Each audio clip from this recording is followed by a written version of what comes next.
O que se bebe em dia de festa, pode-se beber no dia a dia? E que ligações gastronómicas se podem fazer com o que temos no copo? Aprenda e prove com a Escola do Gosto, a Academia de Literacia Alimentar do Público. Aulas únicas com especialistas. Entre como amador e saia um pouco mais conhecedor.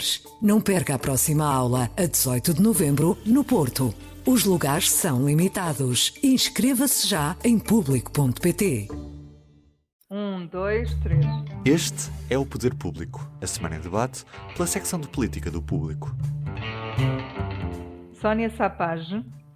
Marta Moitinho Oliveira. São José Almeida. Eu sou Helena Pereira e este é o Poder Público.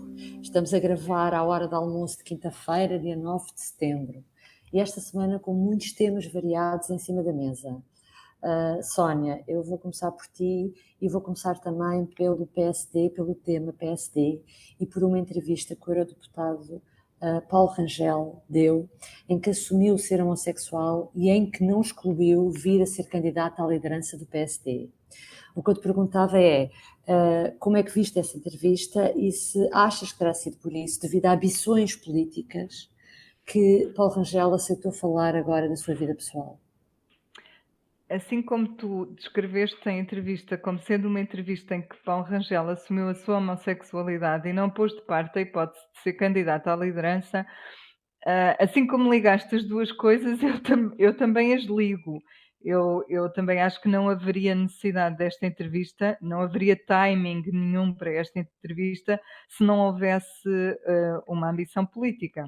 E eu penso que nos últimos meses o eurodeputado do PSD foi alvo de algumas campanhas negras, como ele próprio fala disso na entrevista, fala abertamente, até diz que essas campanhas negras tinham objetivos claramente políticos, de diminuição e de enfraquecimento político. Portanto, ele sabia que se quisesse fazer alguma coisa, se quisesse que o futuro do PSD passasse por si, tinha de responder a essas campanhas, tinha de jogar duro e tinha de abrir o jogo para saber de onde é que parte também ele próprio, de que base é que parte. Portanto, eu acho que sim, que as duas coisas estão relacionadas a partir daquele momento, mesmo que ele não o tenha dito claramente, a questão da corrida à liderança ficou mais clara. Aliás, o próprio PSD moveu-se em consequência disso. O partido percebeu que é isso que está ali em causa.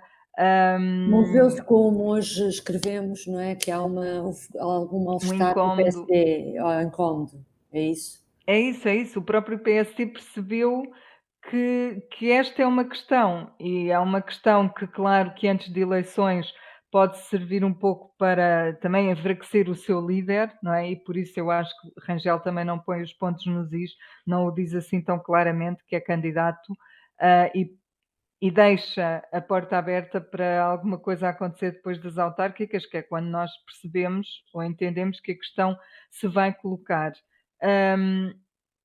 Além de criar uma certa polémica no interior do PSD, a própria entrevista criou muita celeuma nas redes sociais, porque há quem defenda que ele não devia ter feito isto, nem com ambição política, e há quem diga que a orientação sexual de um político é uma questão de identidade, portanto, não há que esconder, não há que fazer disso um segredo. Eu acho que sim, que as duas questões estão relacionadas e que ele não teria sentido necessidade de assumir a sua condição se não tivesse objetivos futuros. O timing está também relacionado com outra questão que ele na entrevista também deixa bastante clara, que é o facto de a sua mãe, que era uma católica fervorosa, como ele diz, já ter morrido e, portanto, esta questão que nunca foi conversada entre os dois, ele refere-se a isso, nunca foi conversada entre os dois, agora finalmente pode ser assumida.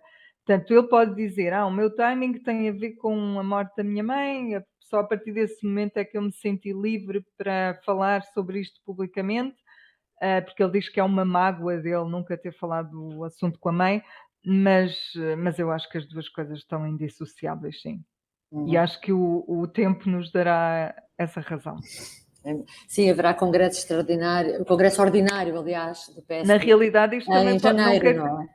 sim, não quer dizer que ele seja candidato, porque isto também serve como teste, não é? Para testar o Uhum, partido a esta questão. uhum. E isso leva-nos à próxima pergunta, Marta. Achas que a orientação sexual em Portugal é algo que interfere no momento da escolha política dos eleitores?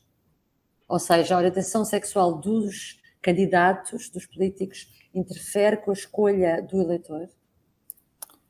Essa é uma resposta difícil de dar, no sentido em que eu, pelo menos, não conheço estudos que possam dar uma resposta concreta a isso. Mas se quisermos olhar, por exemplo, para um caso conhecido recente, que aconteceu nas autárquicas de 2017, quando Adolfo Mesquita Nunes, do CDS, se candidatou à Câmara da Covilhã, podemos tentar, olhando para os números que foram obtidos, o resultado que foi obtido pelo deputado, pelo ex-deputado, o que se passou ali foi que ele teve uma votação bastante boa. Ele teve 15%, cerca de 15% de votos, numa altura em que tinha acontecido um episódio que foi muito conhecido, que foi, ele tinha um cartaz exposto numa rotunda em que alguém escreveu gay, em plena campanha, pré-campanha, na verdade, foi no verão, e alguém escreveu gay em cima e ele não deixou tirar o cartaz porque disse que aquilo não era mentira e, portanto, o cartaz ia lá ficar até ao fim. E ele acabou por ter uma votação boa. E se, olhando para as votações anteriores do CDS na Covilhã, as votações anteriores, nas eleições anteriores, ele nem sequer tinha, o CDS nem sequer tinha conseguido um resultado que permitisse uma representação na Câmara. E no outro anterior, em 2009, nas eleições antes, tinha uma votação muito pequenina, à volta de 2%. Portanto, por este caso prático, o que nós podemos ver é que, com o acontecimento daqueles em plena campanha, que é quando os holofotes estão todos virados para esta situação, esta revelação, digamos assim, não perturbou a avaliação que os eleitores fizeram sobre a orientação sexual do candidato. E, portanto, se isto se puder extrapolar para o geral, à partida, não. Mas estas questões eu acho que é mais fácil relacionar questões, digamos assim, de ordem financeira e económica com resultados eleitorais do que propriamente questões de ordem mais privada e pessoal com os resultados finais. Sim. São José, a Marta falava agora realmente deste caso, deste candidato autárquico. Nos últimos 5 anos, se eu não me tiver a esquecer de ninguém, houve pelo menos 4 políticos portugueses a assumirem ser homossexuais: Graça Fonseca, Ministra da Cultura, André Caldas, que agora é Secretário de Estado, Afonso Mesquita Nunes, já falámos, e Paulo Rangel. Houve outro, Helena, deixa-me só, porque depois eu fiz um texto sobre isso e depois até foi acrescentado, que é a deputada Sandra Cunha, do Bloco. Também Estava a assumiu. esquecer, exatamente. Sim. Exatamente. Portanto, São José perguntava-te, a sociedade portuguesa está a mudar neste sentido? A sociedade portuguesa, em relação à questão da orientação sexual e da liberdade da orientação sexual, tem evoluído bastante, não é? Até por força, eu penso que teve uma grande importância as alterações legislativas, o reconhecimento de direitos e o reconhecimento da igualdade de tratamento dos homossexuais em relação aos heterossexuais, acabou por abrir caminho e por institucionalizar uma atitude que já estava também a mudar na sociedade, ou seja, não é a lei que muda a sociedade, mas essa atitude estava a mudar na sociedade, até fruto das novas gerações. Para pessoas que nasceram há mais tempo, pessoas mais velhas, que nasceram em 1980 ou até ao 25 de Abril, até 1980, que é quando essas questões começam a mudar em Portugal pela primeira vez, pode parecer ainda estranho um político falar de si e da sua identidade com toda a naturalidade. Mas para as gerações mais novas, gerações mais novas vivem a questão da orientação sexual de uma forma completamente livre. E a grande generalidade não é preconceituosa. É evidente que há em Portugal ainda muita homofobia, uma homofobia que, por força da mudança no país de mentalidade geral, acaba por ser uma homofobia envergonhada. As pessoas até dizem que não são e dizem que reconhecem direitos, mas depois têm reações que revelam a homofobia, mas pelo menos já têm vergonha de o fazer, ou têm o cuidado de não mostrar.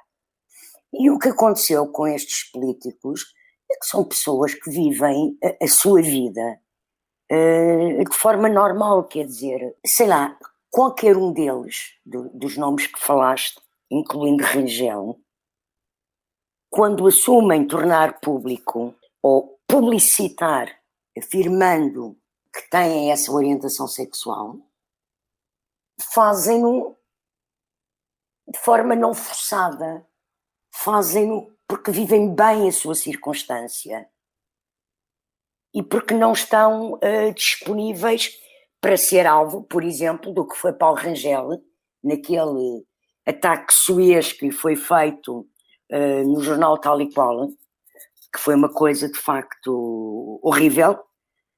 Não há direito de fazer aquilo a ninguém em nenhuma circunstância. E, portanto, ele veio repor os pontos nos is e dizer, olha, sempre vivi isto sem problemas, sempre fui quem sou e não tenho nenhum problema nisso. Já agora só uma coisa a acrescentar. Por exemplo, Paulo Corte Real, que já foi dirigente da ILGA, veio criticar Rangel por ele não ter agradecido aos movimentos que defendem as pessoas homossexuais, ao contrário de outros destes políticos que falámos. Eu não sei se tiveste a ocasião de ver essa crítica. Desculpe, eu nem todos os políticos de que falámos aqui assim, não sei se agradeceram alguma vez a algum movimento. Segundo Paulo Corte Real, pelo menos... sim, pronto, eu por acaso li as entrevistas, o Adolfo Mesquita Nunes faz um agradecimento às gerações anteriores de homossexuais que lutaram, não concretizem movimentos de LGBT que existam hoje. Eu tenho reconheço uma grande importância e um grande mérito aos movimentos de direitos humanos, mas ninguém é obrigado a ser militante. E Paulo Rangel, quer dizer, eu não quero ser ridícula, mas é ridículo dizer isso de Paulo Rangel, porque com certeza que ainda não havia movimentos LGBT em Portugal, já Paulo Rangel era homossexual e já o assumia no seu círculo social, com a descrição que as pessoas têm direito a ter. As pessoas têm direito a viver a sua vida como querem. Não podem ser forçados a tomar partido e a ser militantes de causas com que até podem simpatizar, mas não têm que ser criticados por não militarem. Sim. Bom, mudando de assunto, vamos a um assunto que eu acho que nas próximas semanas estaremos novamente a debater, que é o Orçamento de Estado. Sónia, houve um congresso do PS, houve esta semana uma grande entrevista de António Costa à TVI. Dias antes houve uma do Ministro das Finanças RTP em que deram pistas sobre o orçamento. Mas a verdade é que pelo meio ainda há umas eleições autárquicas, é possível perceber-se com segurança o que é que já esse orçamento trará, mas com estas condicionantes todas é possível, o que é que está em aberto, o que é que está fechado, como é que poderão ser as negociações, uma vez que as eleições são dia 26 de setembro e o orçamento deverá dar entrada dia 11 de outubro. Eu não te consigo responder a essa pergunta sobre o que é que está fechado ou não, porque acho mesmo que à altura ainda há demasiadas condicionantes, como tu dizias. Aliás, eu acho até que há mais condicionantes do que reuniões marcadas. Tu tens, nós soubemos no Congresso do PS que iria haver conversas e eventualmente as conversas seriam na semana que passou. Entretanto, os partidos vieram dizer que não tem nada marcado, pelo menos o PCP veio dizer que não tem nada marcado. Portanto, a conversa que está a haver aqui é um pouco através da comunicação social, como tu disseste, com a entrevista de João Leão, com a entrevista de Alexandra Leitão, com a entrevista de António Costa. O governo está a tirar soluções para cima da mesa, mas os parceiros também já deixaram claro que essas propostas que estão a ser atiradas para cima da mesa não foram negociadas com os parceiros, ou seja, o governo neste momento está a falar sozinho, está a tirar ideias e propostas para a praça pública. Ainda não chegou o momento da conversa, não é? Ainda não chegou o momento da negociação, além dos temas, enfim, do que aconteceu em julho, que foi mais ou menos definir os temas em que podia haver conversa. Eu honestamente, acho que isso tudo será atirado para depois das autárquicas, porque é uma condicionante demasiado grande.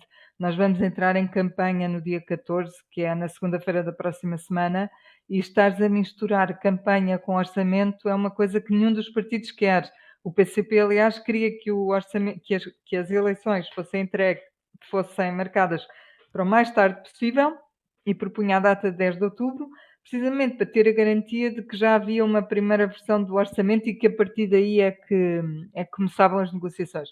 Portanto, eu acho mesmo que as negociações vão começar o mais tarde possível e não nos podemos nunca esquecer que, independentemente das conversas que existiram antes, o orçamento é negociado ainda depois de dar entrada no Parlamento. Portanto, há muita coisa que é votada depois, há muitos ajustamentos que serão feitos depois, e o orçamento deste ano, à semelhança do que aconteceu em anos anteriores, o que sai não vai ser nada igual ao que entra, e isso vai ser o fruto da verdadeira negociação. Entretanto, há aqui uma possibilidade que se abriu, Marta, que é o governo propor uma mexida no 3º e 6º escalões do IRS. Não haveria outras prioridades a nível fiscal? Que impacto é que isto poderá ter? Eu acho que a mexida no 3º e 6º escalão complementam uma prioridade anterior que o governo tinha, que até agora, sempre que mexeu nos escalões do IRS, foi apenas para fazer uma alteração no valor mínimo a partir do qual se paga IRS. Portanto, foi uma política pública dirigida a pessoas de muito baixos rendimentos, em que basicamente o que provocou foi um aumento do número de pessoas que não pagam IRS, pessoas com rendimentos efetivamente muito baixos. O que agora esta alteração parece querer significar é ali uma aposta na classe média, naquilo que habitualmente se chama a classe média, porque no 6º escalão principalmente, e António Costa, quando deu a entrevista à TVI esta semana, acentuou principalmente, quando falou do 3º e do 6º escalão, ele acentuou principalmente o 6º escalão, porque o 6º escalão tem, eu não sei exatamente quantos contribuintes estão lá dentro, mas é fácil olhar para aqueles rendimentos e perceber que serão muitos, porque o intervalo de rendimentos que ali calham é muito grande. Estão lá pessoas com rendimentos anuais, não é bem rendimentos, é matéria coletável, que é o salário sujeito a imposto, digamos assim, entre os 36 mil e os cerca de 80 mil euros, que estamos a falar de valores de uma amplitude enorme. E, portanto, isto é uma medida, parece uma medida mais dirigida à classe média, que vem um bocado complementar a política anterior de começar pelos rendimentos mais baixos, e faz sentido não só do ponto de vista do PS e do Governo para cumprir o que estava no programa de Governo, como para quem quer ganhar eleições. Quem quer ganhar eleições tem que ir à classe média, não é? E a classe média, na verdade, também tem sido aquela classe que tem havido muitas pessoas que, quando falam deste assunto, referem que há o enorme aumento de impostos que Vítor Gaspar aplicou em 2012, se não me engano. Faltava ainda, há umas partes ainda para devolver, e é a classe média que para já tem ficado um bocadinho de fora na parte do IRS. Portanto, isto parece-me ir ao encontro da linha que vem sendo seguida ao longo dos anos. Só acrescentar um dado que eles divulgaram, entretanto, pelo menos que eu tenha lido na imprensa, é que isto irá abranger 1,4 milhões de famílias. É muita gente. Está aqui dentro muita gente. É verdade, muita gente. São José, nesta entrevista que já referimos de António Costa, que António Costa deu à TV na segunda-feira, ele disse algumas coisas, várias coisas interessantes, entre as quais que é menos maquiavélico do que muitas pessoas pensam e que nunca tomou na sua vida uma decisão errada, referindo-se a decisões sobre candidaturas, a candidatar-se à autarca de Lisboa, candidatar-se a secretário-geral do PS, esse tipo de decisões. Concordas com isto? Os factos que referes mostram que ele tem razão. Ele, quando decide avançar, ganhou. Quer dizer, não ganhou a Câmara de Louros ao início, mas quando decidiu no início da sua carreira política, no início dos anos Mas já foi há tanto tempo que a gente já quase... Sim, no início dos anos 90. Mas, de facto, ele tem sido um político ganhador cada vez que se atravessa e está convicto e determinado e aposta, candidata-se e tem ganho. Aliás, é bom lembrarmos que ele também só se candidatou a secretário-geral, já se falava de António Costa poder ser candidato a secretário-geral, até quando foi Sócrates havia pessoas já no PS que achavam que devia ser já Costa. Ele soube sempre muito bem esperar pelo momento em que sentia que reunia as condições. E eu creio que é o que irá acontecer, porque eu creio que, de facto, a avaliação sobre a atitude a tomar em 23 só pode ser feita na altura, não é? E, portanto, até digo mais, eu estou convencida que se as circunstâncias atuais se mantiverem, a aceitação por parte da população da sua governação, a popularidade que ele tem, que chegando a 23, se a situação se mantiver, que ele se recandidate novamente. E a parte do maquiavélico, o que é que achaste? Porque eu nunca ouvi falar-se, usar esta palavra referente a si próprio. Não, quer dizer, não sei o que é que estava na cabeça dele para dizer isso, mas se calhar pode ser por pessoas que tenham achado que ele estava a fazer, ou alguém que se tenha referido, nem sei se houve, mas que há um taticismo o seu silêncio. Agora o que é facto é que se ele fosse agora assumir que se ia embora, quando é que se ia embora, ficava completamente fragilizado, não é? Estava em fim de ciclo. E, portanto, é natural que ele não o faça. Sim. Esta semana, a outra grande notícia é que acaba o uso obrigatório de máscaras na rua este domingo. Teria que haver uma lei aprovada na Assembleia para prolongar essa obrigatoriedade. Os partidos já disseram que não querem, que acham que não é necessário. Portanto, o dia seguinte, segunda-feira, será mesmo o dia da libertação. Sónia, ou acreditas no bom senso dos portugueses, como sublinhava Lacerda Salles, o secretário de Estado da Saúde? Eu acredito no bom senso de alguns portugueses, não acredito no bom senso de todos os portugueses, até porque conheço muita gente que só está à espera desse dia e que viajou para outros países e alerta para o facto de nos outros países já ninguém usa máscara e não estarem necessariamente... Há vários países onde já não é obrigatório, exatamente. Exato, na rua. Tenho uma amiga que está agora em Itália, tenho outra que foi para o norte da Europa e diz nada, não há máscaras e não há também nenhum surto. Portanto, eu acredito que algumas pessoas vão querer manter as máscaras, sobretudo em situações de se calhar nos transportes, não digo nos transportes públicos lá dentro, mas nos sítios onde se junta muita gente para apanhar o transporte público, nos sítios nas artérias onde se cruza muita gente na cidade, em sítios onde não possas cumprir algum distanciamento, eu acho que vai haver pessoas que vão continuar a usar máscara. Mas... Olha, Sónia, tal como Marcelo Rebelo de Sousa. Ele tal como Marcelo Rebelo de Sousa, a última pessoa a deixar de usar máscara. A deixar cair a máscara. Podemos brincar com isso também. Eu acho que ele será a última pessoa a deixar cair a máscara. Mas vai haver uma festa para muita gente no dia em que as máscaras, deixarem de ser obrigatórias na rua.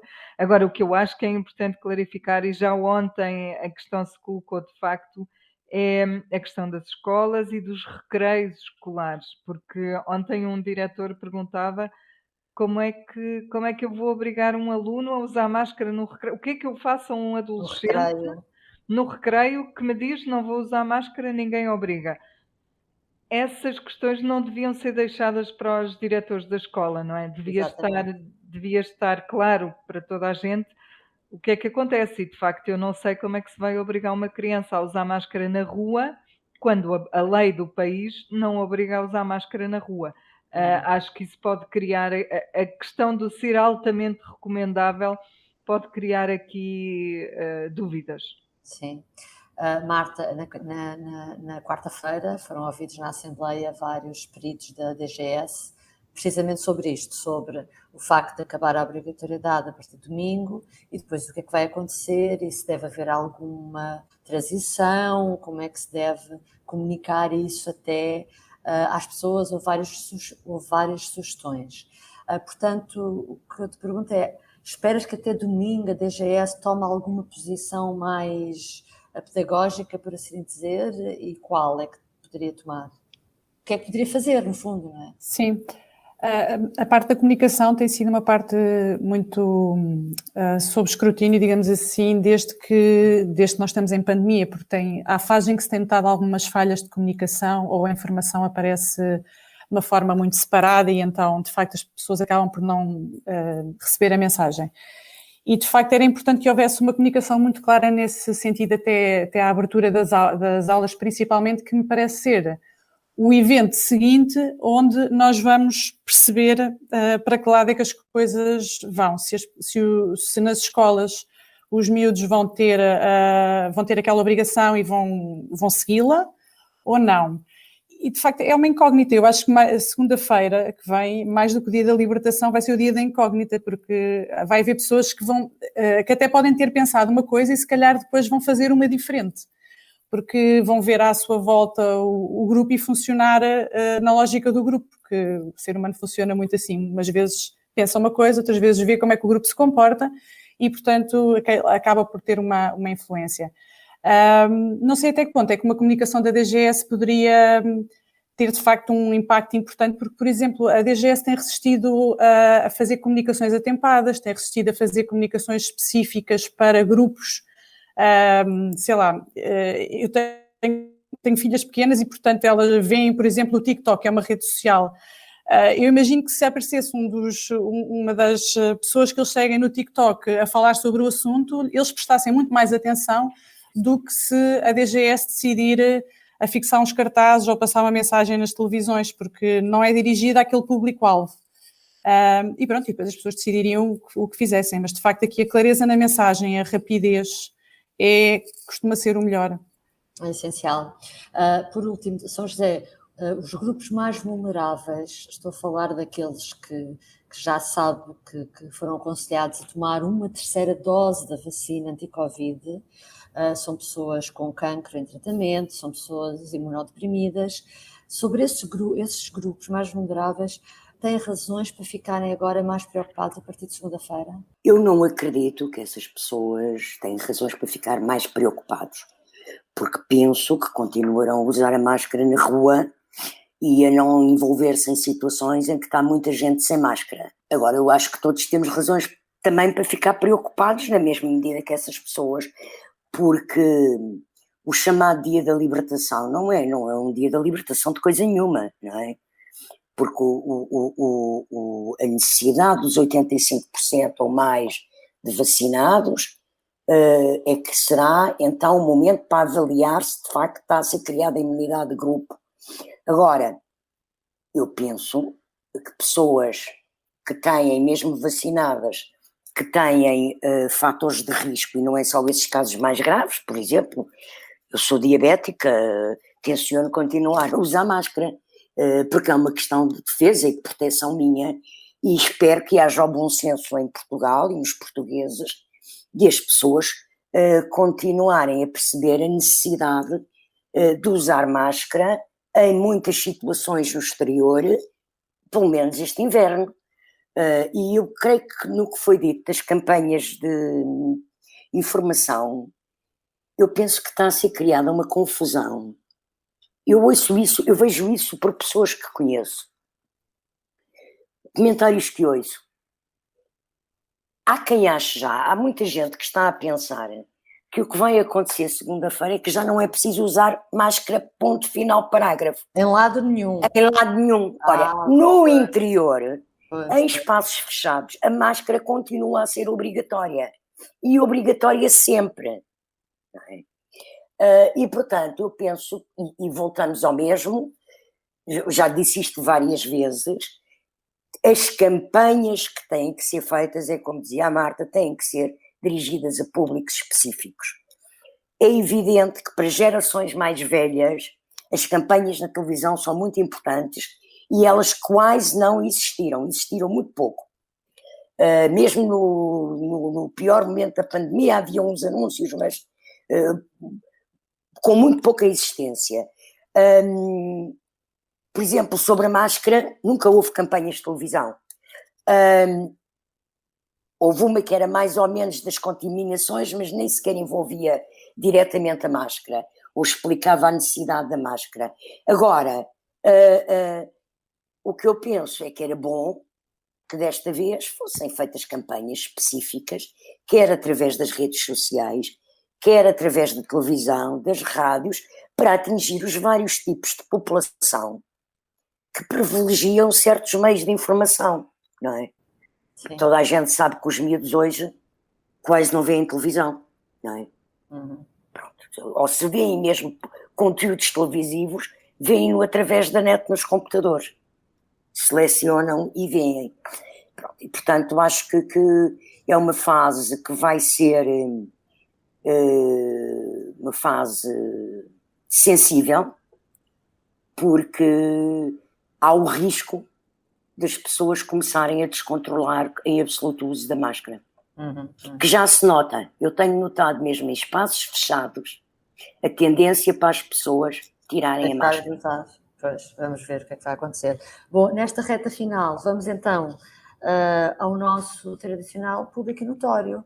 Sónia, pensaste nisso? Qual é o teu público notório? Começo eu? Então, eu ainda estou indecisa aqui se será uma frase ou será uma notícia, mas é indiferente.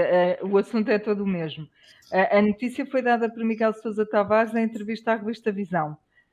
E numa semana em que ele foi assim, alvo de muitas picardias nas redes sociais, por causa de uma frase que disse durante a entrevista a António Costa, que ele disse: imagina um jovem altamente qualificado que vai para o mercado de trabalho e pagam-lhe aquilo que para nós é um belo salário, 2.700 euros por mês.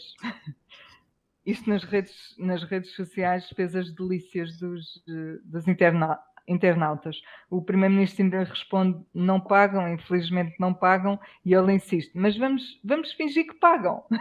Pronto, este Miguel Sousa Tavares, fora da realidade, deu uma entrevista à revista Visão em que diz que decidiu deixar o jornalismo já no fim deste mês.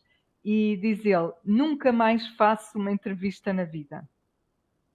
E ele disse, mostra-se aliviado, cansado e até com alguma desilusão do jornalismo atual. Isto tudo foi a propósito do último livro dele do novo livro dele que se chama O Último Olhar. E queria sublinhar aqui esta frase: nunca mais faço uma entrevista na vida. Veremos se é uma promessa para cumprir ou não. Exatamente. Marta, e tu? Que escolhes tu? Eu escolhi uma frase do Presidente da República que foi dita ontem à noite, assim num momento que, pelo relato que eu estive a ler na Lusa, terá sido assim uma coisa um bocadinho inusitada.